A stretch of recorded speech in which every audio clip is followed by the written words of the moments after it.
Last offseason doing everything. Right. Was this offseason more of a maintenance year? I mean, you can say that, but I mean, for me, going into year 2, it's all about, learning the playbook more, understanding what, Tua wants me to be, what Tua wants me to be at on the field, and how just everything operates. Last year for me was like, it was like a blur. I had to come in, I had to learn the playbook, I had to get to know my teammates, and, kind of this year, everything has slowed down, so. Well, did you hear what Tyreek just said? He wasn't even ready.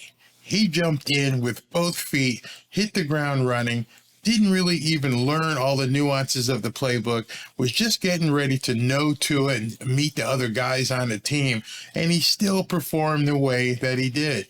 Can you imagine what he's going to do this year? Just like with Tua, in the second year of the Mike McDaniel offense, this is the second year that Tyreek now has to actually absorb all of the genius and all of the plays that Mike McDaniel is going to be running with this Miami Dolphins offense. That is a scary, scary thing. Let's continue with this interview. It's really like trying to understand, playbook, formations, and routes and route depths and stuff like that. So it's going pretty good. What was your understanding level last year, percentage-wise? Man, look, last year I was just out there just balling. You feel me? I was just out there balling. I was just being me. I was being Tyreek, the fastest player in the NFL, just, doing like high school stuff. Okay, what do you want me to do? You want me to do a curl? You want me to go fly? What do you want me to do? I mean, the best play was the play against San Diego when he picked up that fumble and ran it. That was serious sandlot football. And he's out here telling everybody, hey man, I was just getting on with getting on. I was just out there just using all athleticism, just like here too, I'm gonna be here and we just gonna do that. So that must make cornerbacks and defensive coordinators around the league go, oh my God, this guy didn't know to play, was just relying on his own athleticism. Hey, man, I'm going to get open. I don't know where on the field. I know you want me over here somewhere, but just throw the ball. I'll get open. Sure. Should be like a crazy year, not only for me, but also for the other wideouts. Do you think 2000 is realistic for you? Oh, yeah, for sure. I mean, I think the added game, gives me quite the advantage. So, yeah.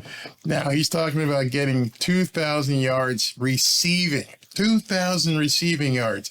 So if Dalvin Cook comes in, that's going to be, something to talk about, because he's going to not get as many carries because Tyreek wants his 2,000.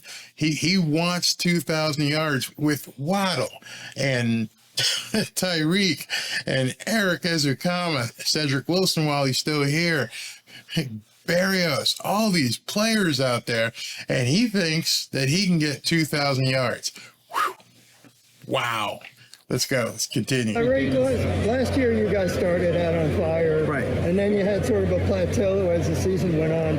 How do you get? And Jalen has talked about this. How do you have a more consistent year?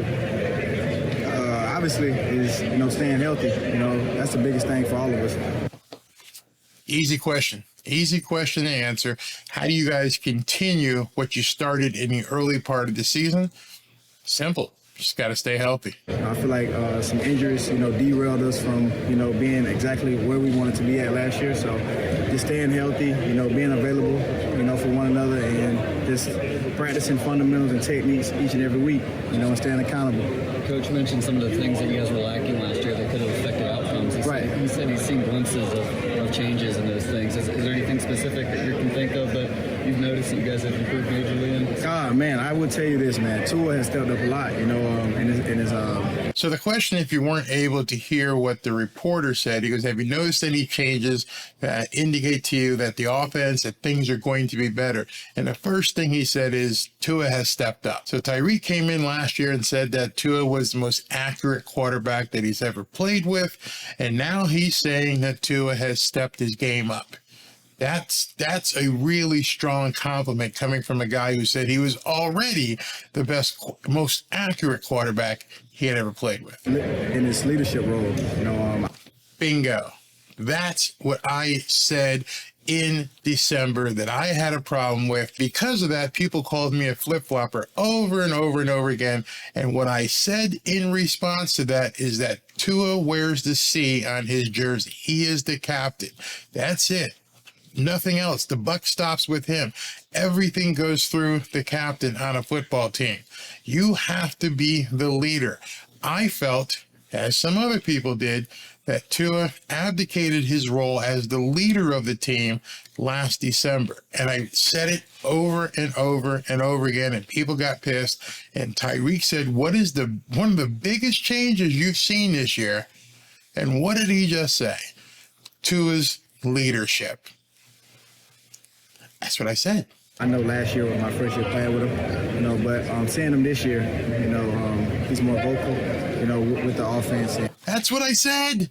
That's what I said. He said, seeing him this year, he's more vocal. All of you who complained that I had flip-flopped, no, I didn't. If you go back and watch those videos, that's exactly what I said. I said it over and over and over again. Tua needs to be the focal point of this team. He needs to step out as the captain. He needs to show leadership. Just because you're hurt doesn't mean you can't be a leader. That's where everything fell apart. In terms of my perspective, he wasn't leading. And Tyreek just reaffirmed that. He underscored what I said. This year, Tua is being more vocal.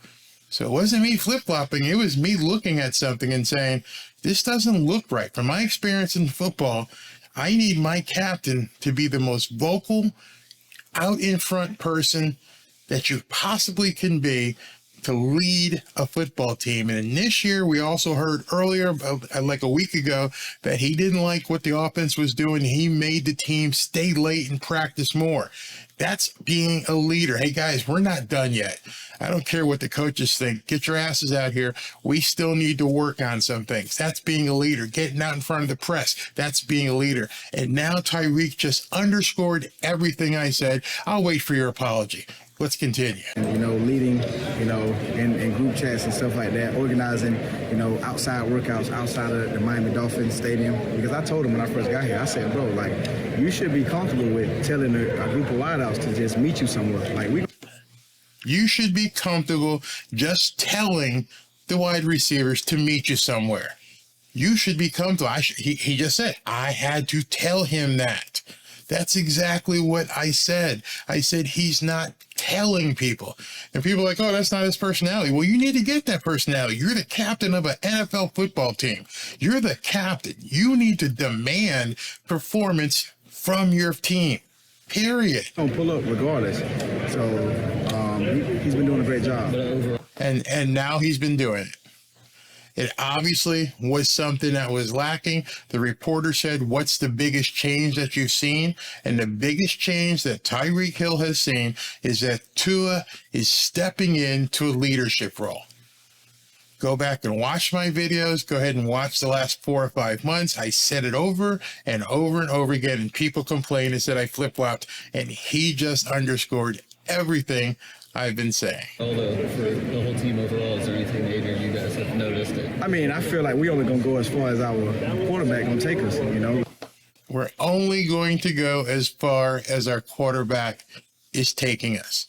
Right now, you guys have to be seeing light bulbs go off and go, oh, shit. Now I understand what Barry was saying for the last 5 months. He didn't flip-flop. He was looking for leadership. He was looking for that guy. I wasn't caring about stats. Stats didn't matter to me. Stats never mattered to me. I need to see leadership. And now that's what he's exhibiting. You guys can deflect all you want and call me a flip-flopper, but if you watch the videos and you've heard me talk, that's specifically what I've been saying. He's QB1, so that's the only thing I watch. You guys have thrown. So that's it. That, in a nutshell, is the difference between 2022 and 2023. Tua is stepping into a leadership position. I told you that's what he was lacking. I don't know why. Maybe Brian Flores beat him down so bad that he just torched this guy's self-esteem.